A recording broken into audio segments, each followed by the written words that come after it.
So to those that are joining us, and for some of you that probably are going to be watching us in the YouTube channel for the Silicon Valley Arbitration and Mediation Center, welcome to another Tech Talk hosted by the Silicon Valley Arbitration and Mediation Center and also hosted by the Young Practitioners Group at the Silicon Valley Arbitration and Mediation Center.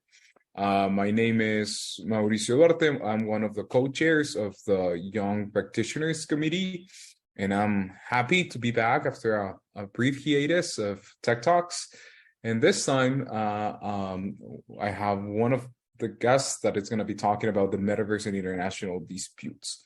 So before starting, I'm going to give a quick introduction about our guest today.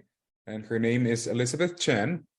And Elizabeth is an incoming registered foreign lawyer on England and Wales at Tanner DeWitt, based in Hong Kong.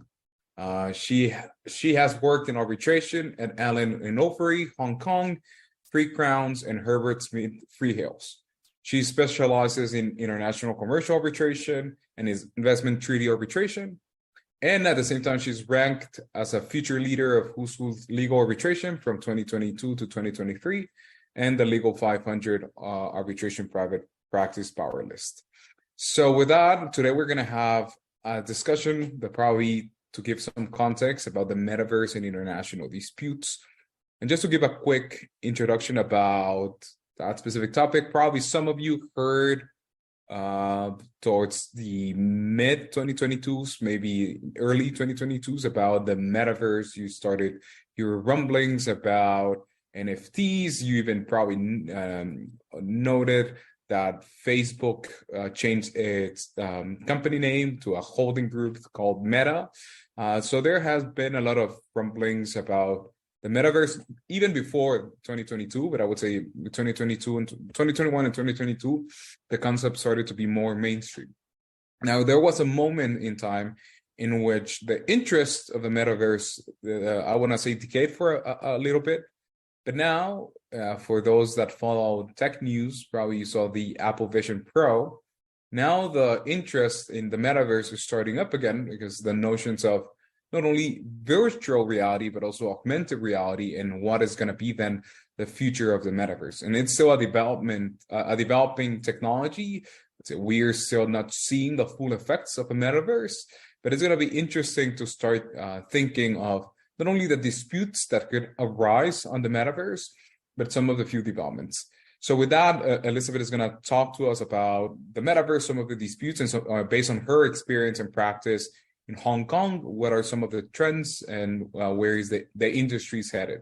So with that, Elizabeth, I'll give the word to you so you can give us a brief overview of the metaverse, its international disputes, and to anyone that wants to ask questions to Elizabeth, please take into consideration that there's a Q&A function in your toolbar at the bottom of the screen.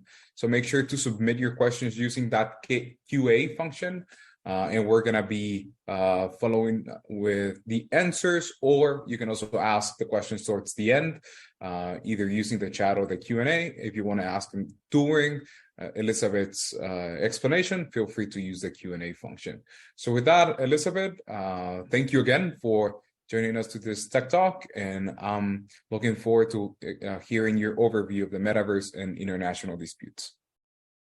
Thank you so much, Maurizio, and it's a real delight to be here, and in particular to partner for the first time with the SVAMC, which is the leading institution on tech issues in international dispute resolution. So my plan today is to talk about the metaverse and international dispute resolution. I'll do so for about 40 minutes and then hopefully leave about 10 minutes at the end for Q&A. So let me just share my screen. Oh, okay. So the agenda that I planned for the next 40 minutes or so is one, to introduce myself, and then two, to introduce the concept of the metaverse, which Maurizio has already done for us, and three, look at some possible legal disputes, and then four, look at some enforcement challenges arising under the New York Convention. So my own experience is in international arbitration, and this talk will presuppose that the audience already has some knowledge of some of the basic principles of international arbitration and its operations. But very happy to continue this conversation, of course, offline.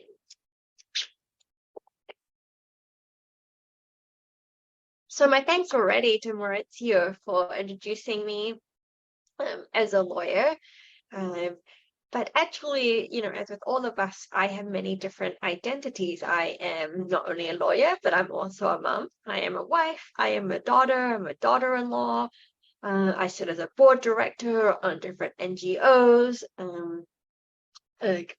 I am one thing on Twitter. I am something else on Instagram, something else on Facebook and LinkedIn. I have all of these identities, which are both in the real world, but also in the virtual world, and sometimes they're a little bit mixed.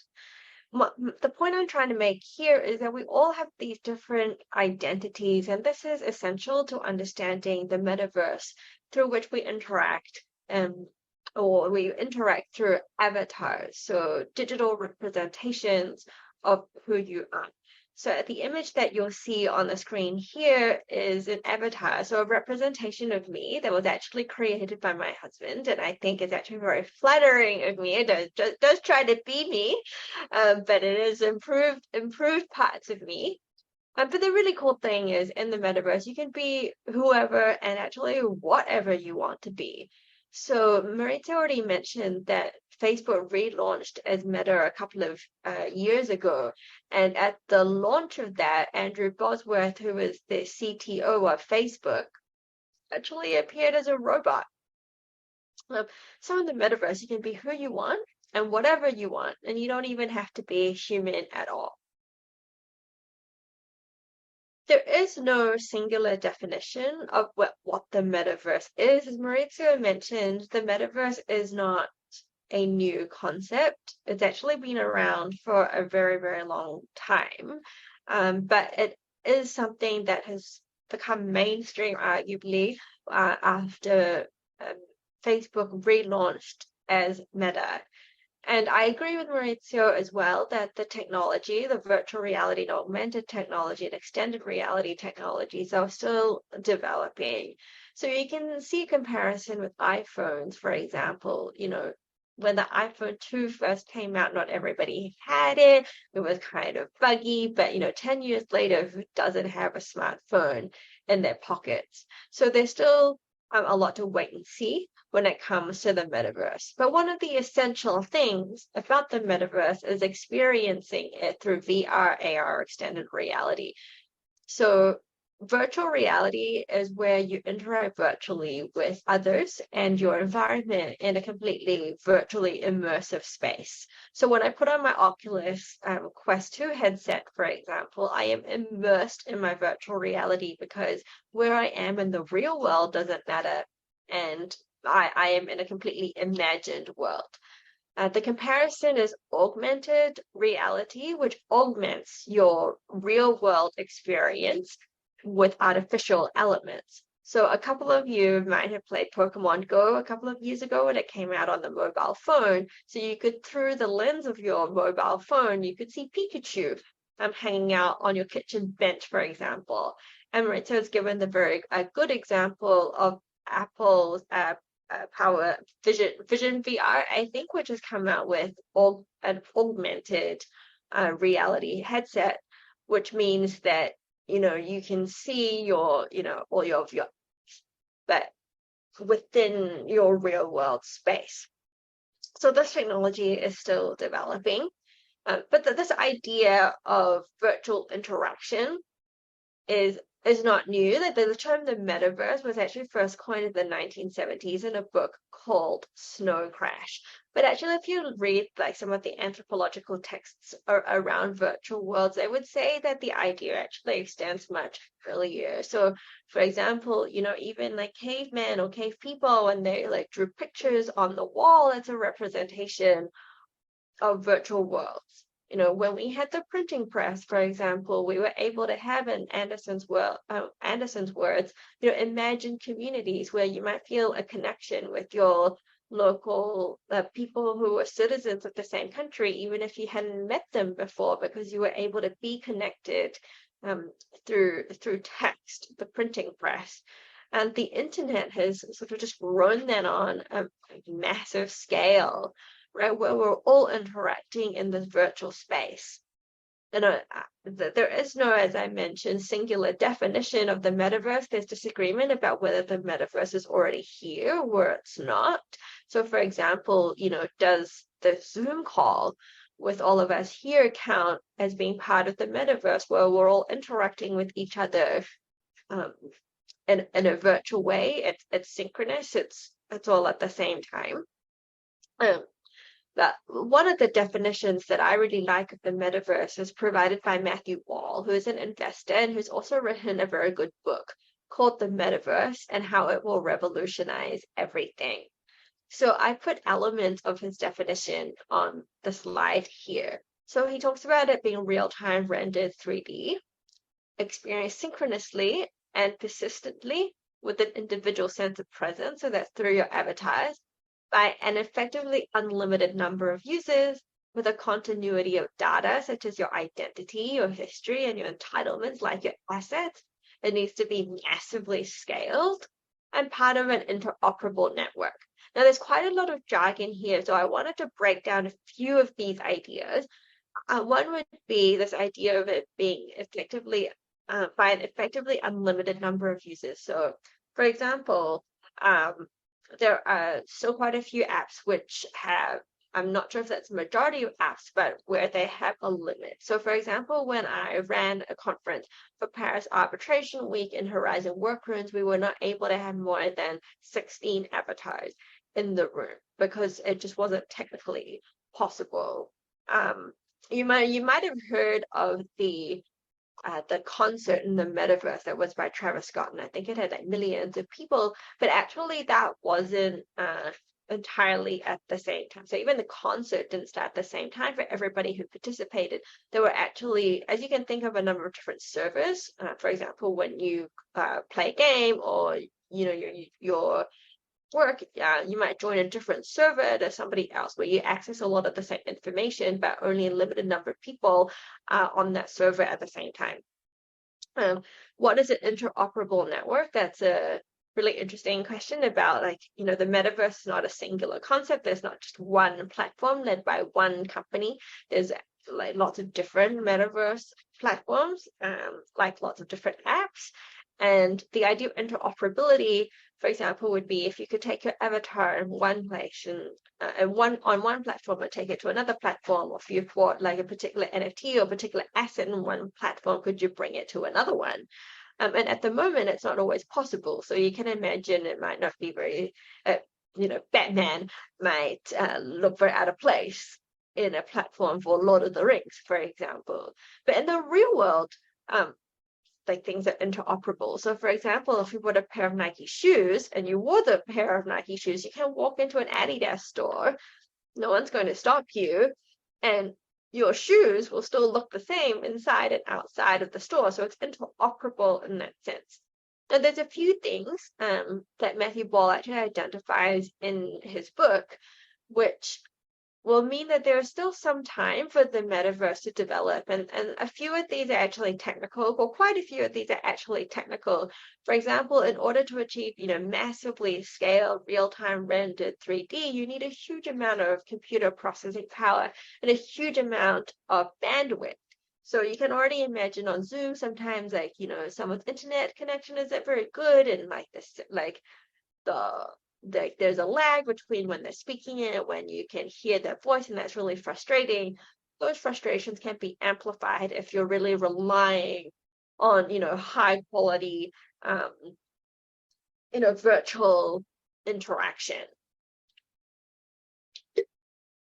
And then there's the problem of hardware, for example, as you'll see in the next couple of slides. How I've been accessing the metaverse is by wearing goggles. And these can be very heavy, for example, but these goggles need to do a lot of things. For example, in order to be able to sense your hands and your body gestures, they need to have cameras and sensors. So at the moment, at least the Quest 2 is still quite heavy. So if I wear it for more than half an hour, I get quite fatigued. But there are ways, although companies are working towards making these headsets lighter, cheaper. But I think with the headset, the issue of access to the headsets, which are still quite expensive. So I think for the Oculus Quest 2, it's around $350, and for the Apple Vision VR, I think that's like 3,500 US for a pair of headsets. So most people I know don't own a pair of headsets, for example, and I think that is also a barrier to mainstreaming. Certainly, I think we can appreciate that the metaverse will become more popular over time, not least because of generational change. I have a toddler, and as much as we try to limit some of the screen time, for him it's really natural to look at a screen. It's really attractive and very natural to use his fingers to swipe from one page to another on a mobile device. And many young people are playing games in the metaverse like Roblox and others a lot of the time. So I think we can expect to continue to see lots of developments in relation both to the metaverse and also the technology that enables it. The next couple of slides I want to show you is, why am I here talking about the metaverse? I'm a lawyer, I'm not a tech person, but what I want to do is to show you what the metaverse is like in very concrete terms. So I started learning about the metaverse at the beginning of last year. My husband owned a pair of Oculus Quest 2 goggles, and I decided to have a go. And I was really impressed by how good the technology was even at that time. As I put on the goggles, and then I was able to use the hand controllers to pick up a paper, what looked like a paper airplane, and actually fly it. And I was really impressed. What I wanted to do, of course, is to meet other friends in the metaverse. And of course, I thought of my arbitration friends to start with. So I made my first friend in the metaverse, whose name is Paul, and who I met through a group called Arbitech. And so he's based in the US, and that's me. And we took a photograph with us with the thumbs up, and I invited a couple of friends to join the first ever virtual reality arbitration gathering in the metaverse. So this took place in Horizon Workrooms. You'll see here, this is me wearing quite a large headset. And then my representation as an avatar. And you can still see at this point that, I just have my torso. I don't have my legs, for example. So the technology is still developing. I was able to decorate the room. So you'll see a poster with the Hong Kong skyline, for example. So the best introduction to the metaverse. In March, I had already joined a group called Metaverse Legal, a group of lawyers who were interested in learning more about Web3 and the metaverse. And we decided to host a conference in the metaverse as part of Paris Arbitration Week. So as I mentioned before, this is our Horizon Workrooms room where we were able to have just 16 avatars, but we had about 200 people who joined by Zoom as well. And my biggest takeaway was how much it felt like I really was sitting around a table with 15 other people. So even the voice of the person next to me would be louder than the person who was at the other end of the room. And it was quite incredible how much the virtual setting echoed the real one. So here's a video clip of me speaking to the group. So the best introduction to the metaverse is to be in it. And so you are, and all of us here. And for those of us participating as avatars, you experience already what it's like to engage in this digital world through immersive technologies. And the metaverse can be understood as a persistent digital world in which we each have a presence. We can think of it like the internet 3D, an immersive experience. And I have to say that being here today, I really feel like I'm speaking to an audience and looking at each other. So over the course of the last year until the present, I've been experimenting with going to the metaverse, mostly with friends every a couple of months or so. So in April 2022, I organized, I was invited to speak at Mutual Thursdays, which is a group of women who gather every Thursday to share knowledge. And so here is our panel, and with 3 others who joined by as avatars, and then we had many more people who were joining via Zoom. One thing that I really wanted to show was that it is possible to meet in the metaverse already, and I wanted to introduce more people to using and becoming more familiar with this technology.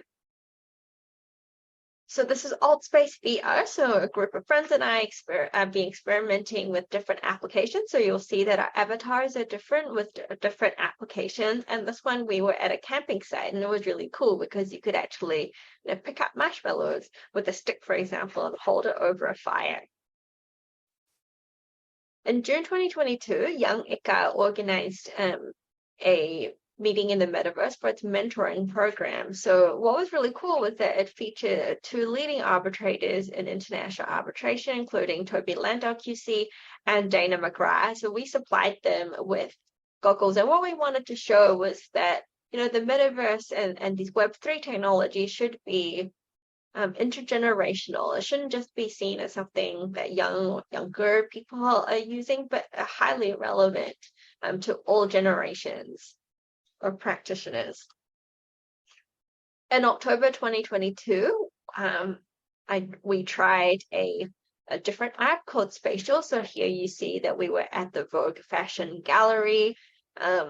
Like here you can see how we were able to use our own photographs to render these avatars so they resemble, if you choose it to be, they can resemble who you're like in real life. But you can see that the avatars on this app were full-bodied.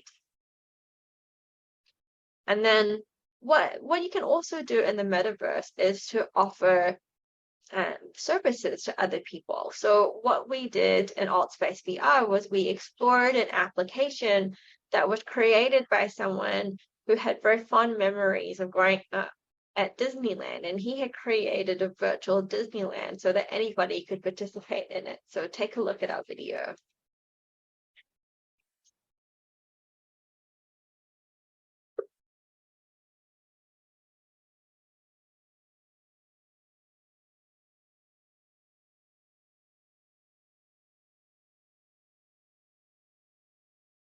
So as you see, this virtual world was very rich.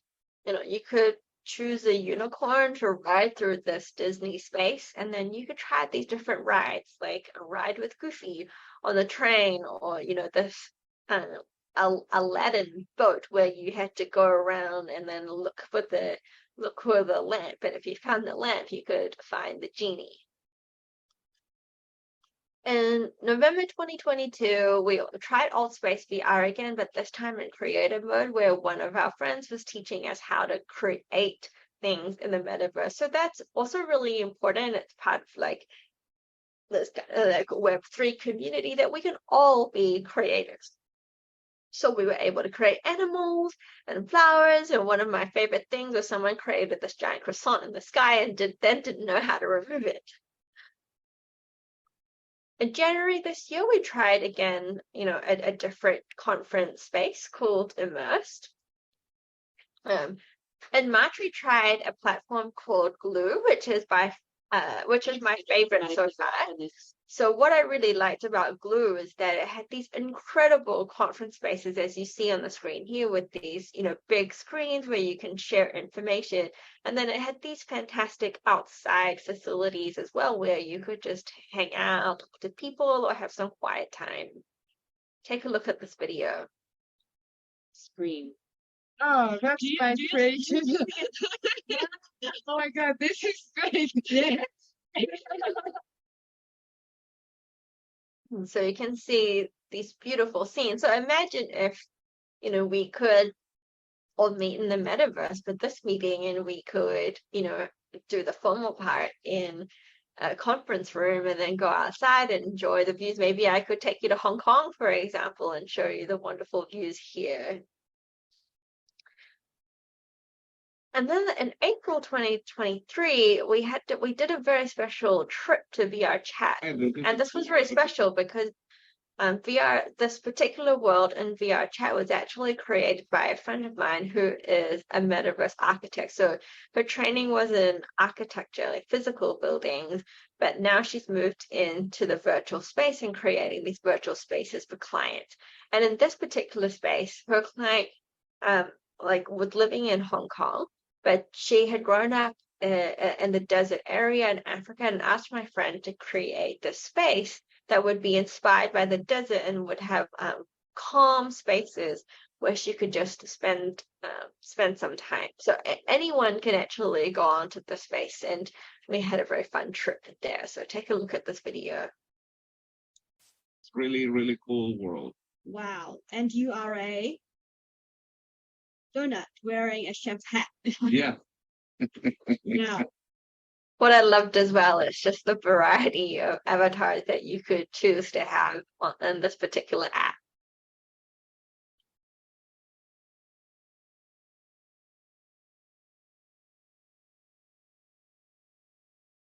Whoa.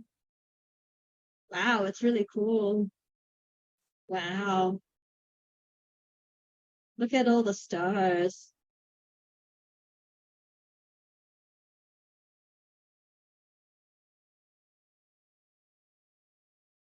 And my last trip to the metaverse was part of the CR Young Members Group annual global conference, which was actually held in Kenya. But one of the panels that we had on AI and the metaverse was held in Spatial.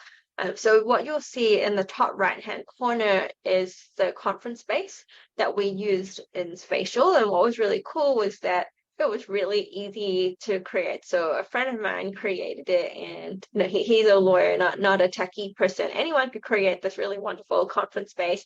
You could have the screen to display your slides, and we arranged the chairs at the front of the audience. We even had a table with champagne on it in the conference room. And anybody could actually join this one. You didn't have to have goggles, so you could join using your browser on your computer, or you could join using your mobile device as well. And that was something that we've been exploring, because I think not everybody has goggles yet. So we were looking at ways we could make the metaverse experience more inclusive for everybody. And you'll see as well that the conference was held in Kenya, so some people actually participated via a streaming on Zoom. So that brings me to the end of my personal experience in the metaverse. And I just wanted to quickly mention that there are many potential metaverse applications that are already happening now. Gaming and entertainment is obvious, but there are also many different applications, fashion and advertising. I think there was like a fashion week already with, major brands in the metaverse. You can think of education using the use of VR and AR technologies for students. Like, imagine if you could visit ancient Rome, for example, instead of only looking at pictures. Administrative and other financial services. Seoul, for example, in Korea, has created a metaverse platform where citizens can go and perform, different or undertake various administrative tasks. In Hong Kong, there is supposed to be a metro station in the metaverse. I haven't explored it yet. In healthcare, many surgeons are already being trained using VR technologies with great success. In buildings and industries as well, there's such things as digital twins of buildings where you can get both title to an actual like apartment or house or building in real life, but also have a copy of it in the metaverse. So there's lots of many different applications of the metaverse and VR and AR technologies. Oops. Okay. So that brings me to the end of the part of my presentation that's sort of more about the technological and technical side. Now going to move to the legal side, and I should say that many of the ideas in the rest of my presentation come from an article I co-authored with a colleague on the enforcement of metaverse-related disputes, which are resolved by blockchain arbitration and the enforcement challenges that arise under the New York Convention. So for those who are new to international arbitration, one of the greatest strengths of international arbitration is the ability to enforce your award in almost any jurisdiction in the world. What this means is that if you have an award, say you have won an arbitration and you are entitled to some damages or performance, you can take that award and enforce it against assets in almost any jurisdiction that is a signatory to the New York Convention. And this means that you can use the apparatus of the local courts to help you get the assets that you need, like freezing orders and that kind of thing. And this can be really important because, after all, for clients, getting the assets is the primary remedy. So what are the types of disputes that might arise in the context of the metaverse? Well, first I should say that there's not very many, if any, cases or disputes, as far as I'm aware, that have arisen directly out of the metaverse. But we have seen many, many cases and arbitrations that relate to Web3 technologies. So, for example, cryptocurrencies, blockchain, etc. But we can certainly think about the types of disputes that might arise, and there are at least 4 categories of them. The first would be disputes between a user or users versus a metaverse platform. What would be an example? So, for example, the metaverse platform collects information about users and users complain about it, or the metaverse platform provides some kind of service and the user or users are not happy with it. So you may be able to rely on the terms of service of the metaverse platform to bring a dispute. The second, disputes between users and users on metaverse platforms. So as I mentioned before, you can provide goods and services to others in the metaverse. So you can sell NFTs, for example, or provide an experience in the metaverse. So just in the same way as when you buy a good or service in any other context, the disputes might arise. For example, what you bought doesn't reflect what you thought you had bought, for example, or there's something about the good or service that's defective in some way. So that might also lead to a dispute. The third is simply commercial disputes that have metaverse subject matter. So, for example, A commissions B to create an experience in the metaverse, a virtual world in the metaverse. And, A is dissatisfied with B's performance, and so that could lead to a commercial dispute that involves the metaverse as its subject matter. And the fourth is regulatory actions. I don't think there are a lot of regulations around the metaverse at the moment, but there are certainly lots of emerging regulations around crypto and other things. And whenever there's regulation, disputes might arise as to its application and again, give rise to disputes. And so given that there are potential disputes, what are the dispute resolution options? And here we're not talking about, groundbreaking differences. Many of the existing dispute resolution tools would apply equally for disputes in relation to the metaverse. So here I've put together a spectrum of different dispute resolution options, which I'm sure you'll all be familiar with. On the left-hand side, we have negotiation and mediation, which still leaves control in the parties to decide the outcome of their dispute. On the right-hand side, you have arbitration and litigation, where you have a third party who issues a binding decision on the parties. Now, what potentially is novel is the one I put in the middle, which is blockchain arbitration. And I also like to use the term decentralized justice systems. This is an emerging dispute resolution option, which relies on crowd wisdom to make decisions. So I should say that I have not personally used blockchain arbitration to resolve any disputes, but I'm very interested in the concept of it. But one illustrative one is Claros, the Claros arbitration platform, which is probably one of the more well-known blockchain examples of blockchain arbitration. And it has some features which are very interesting and very different to traditional arbitration, and which might give rise to certain enforcement risks that I'll talk about later.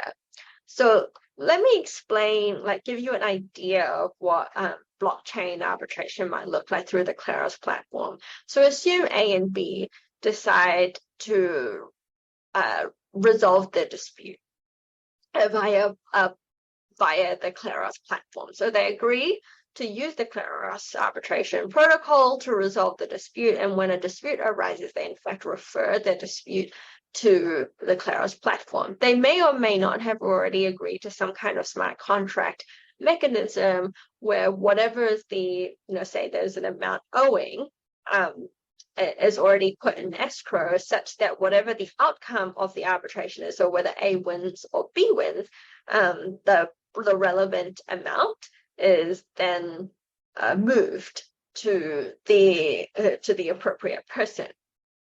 So A and B referred their arbitration or the dispute to Claros arbitration, and then the way that Claros arbitration will then constitute a panel of decision makers is through a process of staking tokens. So Claros has its own tokens. So, anybody can buy these tokens, and then they have to stake an amount of these tokens in order to be randomly selected as a decision maker. And the platform uses the term juror.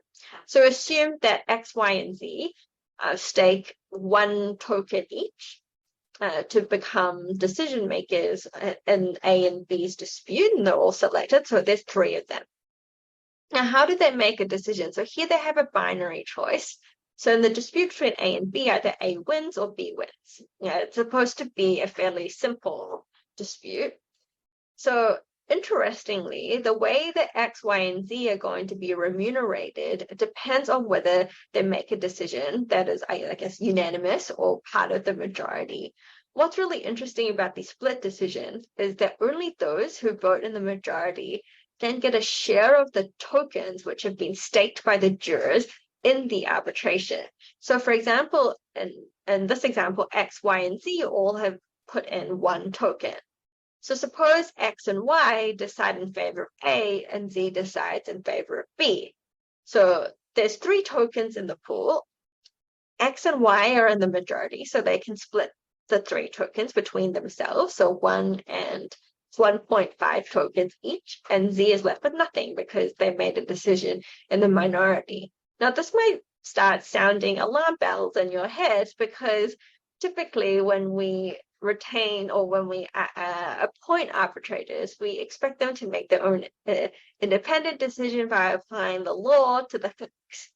But here in this case, jurors are also economically incentivized to make a decision that they think will accord with what the majority of other decision makers are going to make. And some might consider this to be a breach of due process standards, for example.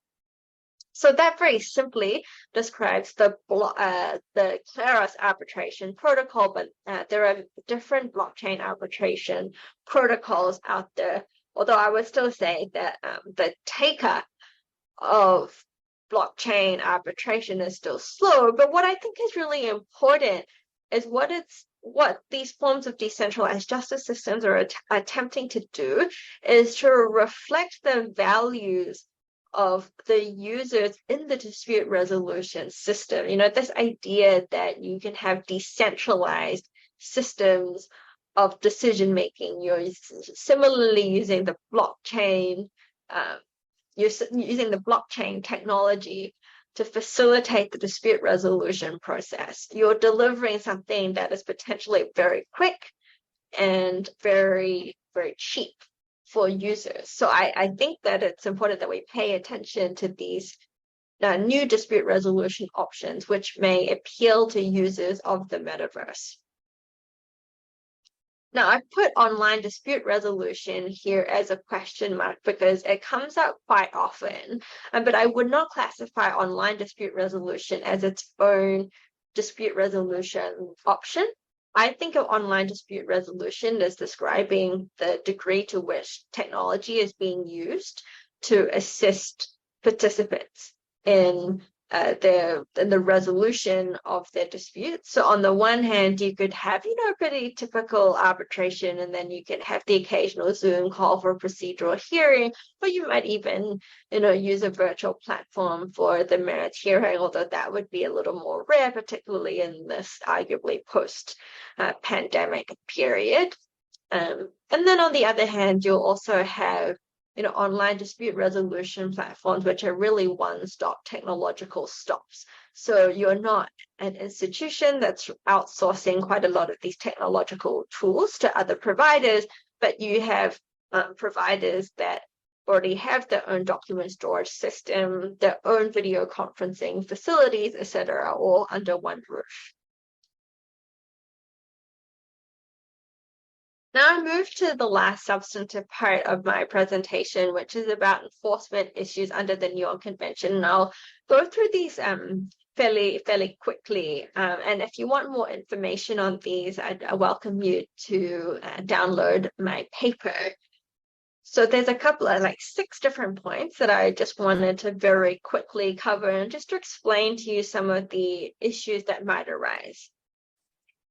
So first, looking at on-chain enforcement. So I mentioned before that one of the greatest features of international arbitration is that you can have the benefit of enforcement of an award almost in any jurisdiction in the world. But if you use blockchain arbitration, and as I mentioned before in the A and B example, if you have a smart contract mechanism at the outset, which already will self-enforce the outcome of the arbitration, then you would bypass the New York Convention altogether. It'd be kind of like a voluntary settlement of the dispute. So you would not even get into New York Convention category territory. And what about agreement in writing? So under the New York Convention, you are required to have your agreement to arbitrate in writing. You can't just orally agree to arbitrate your dispute. And this is essential in international arbitration because party consent to arbitration is what gives tribunals the jurisdiction to determine a dispute. Now, the requirement for an agreement in writing under the New York Convention has already been expanded so as to include agreements that are concluded by email, for example, and other electronic information. But the way that contracts may be concluded in the metaverse may put these definitions to the test. So, for example, could you have an agreement to arbitrate that is embedded in code, for example? And would that constitute an agreement in writing for the purposes of the New York Convention? And the next enforcement issue relates to identification of the parties and the arbitrators. So the New York Convention doesn't itself say that you have to be able to identify the parties and arbitrators, but it's arguably implicit in the various provisions of the New York Convention, not least because the New York Convention is going to be enforced by the courts, and many national courts will require the parties to disclose who they are in order to be able to even to hear the case. And that's actually true also of many international arbitration rules, where in your request for arbitration and the response to the request for arbitration, you have to identify who the parties and who the arbitrators are as well. The one exception that I'm aware of at the moment is the UK digital dispute resolution rules, which allow the parties to remain anonymous vis-a-vis each other, subject to certain anti-money laundering and terrorist finance kind of checks and that kind of thing. And the rationale behind that behind the anonymity is to reflect the fact that many people, many users, when they're transacting on the blockchain or virtually, are not using their real identities, but are using anonymous or pseudonymous identities. But there is a question as to how far that can go. Like, can you remain anonymous even in New York convention related proceedings? And similarly with arbitrators, can the New York Convention tolerate or accept a situation where the arbitrators themselves, you don't know who their identities are? And currently, we do require knowledge of who the arbitrators are. In fact, we require the identities of who the parties are, the counsel, third-party funders, etc., for conflict of interest issues. No, what about the question of the legal seat? It comes to a surprise, I think, for those who don't practice every day in international arbitration, that a piece of paper can have a nationality. So awards have nationalities, and that comes from where the arbitration has its legal seat. So we talk about arbitration seated in Hong Kong or California, for example. And a lot of this relates to the importance of the supervision of state courts of international arbitration. So we know which courts are responsible for supervising the international arbitration and which laws should apply. But if you think about it, for people for users who are, transacting in the metaverse, the idea that the arbitration should have any connection to any particular territory is actually a very foreign idea. And so I think a question arises as to what is the enduring legal significance of having a legal seat. If it is to protect due process, are there other ways of ensuring due process that does not require territorial link? And then last but not least is due process. And I've already mentioned some of these issues in the context of describing the class arbitration rules and how, is it acceptable to have economic incentives for decision makers when they're making a decision? Is it acceptable for the parties to be anonymous? Is it acceptable for the arbitrators to be anonymous? And even if it is acceptable to particular parties, are they able legally to contract out of these due process requirements? So that is a question that remains to be tested and answered. And then finally, it's public policy. And this is just to mention that national courts do have limited discretion to refuse enforcement where enforcement would violate some aspect of public policy. We've seen some countries, for example, outlaw cryptocurrency. So if your matter relates to cryptocurrency, you could have difficulties enforcing that award. We haven't seen the same restrictions when it comes to the metaverse, but these could well exist. So this brings me to the end of my presentation. So there's time for questions, and here are my details in case you want to reach out. Thank you for that. Thank you very much.